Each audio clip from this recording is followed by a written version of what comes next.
Я все равно хочу всем вам сказать, что это маленькая книга, очень неожиданная.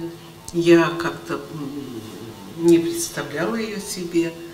Но ребята на Радио Свобода, Саша Лукашук, Сережа Наумчик, они проявили настойчивость, и вот она жива. Коли можно так сказать по формату, это антиалексеевичская книга. Все свое життя, что робила Светлана, она записывала інших. И она не говорила, и нема ейного авторского голоса. Але эта книга складаецца толькі з яе аўтарскага голаса. Я спадзяюся, што гэтая кніжка дапаможа вам думаць, разважаць, і нават калі вы не ва ўсім пагодзіцеся з Алексеевич, дапаможа усім нам разам урэшце дайсці до свабоды. Мне всегда интересно общаться с Светланой.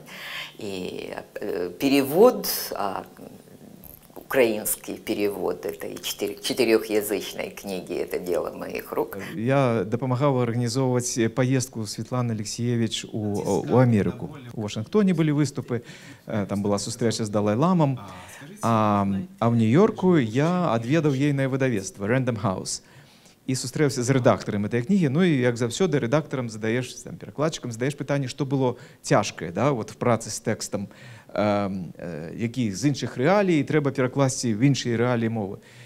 І я мушу сказаць, што ён доўга думаў над адказам. А калі ён сказаў, то адказ быў такога кшталту, што мы там не маглі зразумець, як этот чалавек спіць на печы.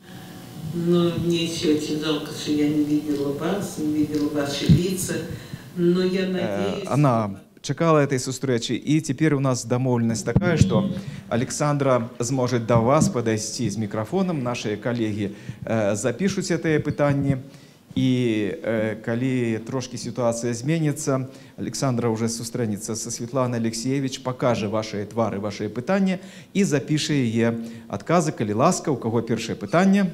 Як ви лічите, ці треба імкнутися тлумачити, що можна застатися і самим змінити країну? І ці треба увогуле гэта тлумачыць і якім чынам?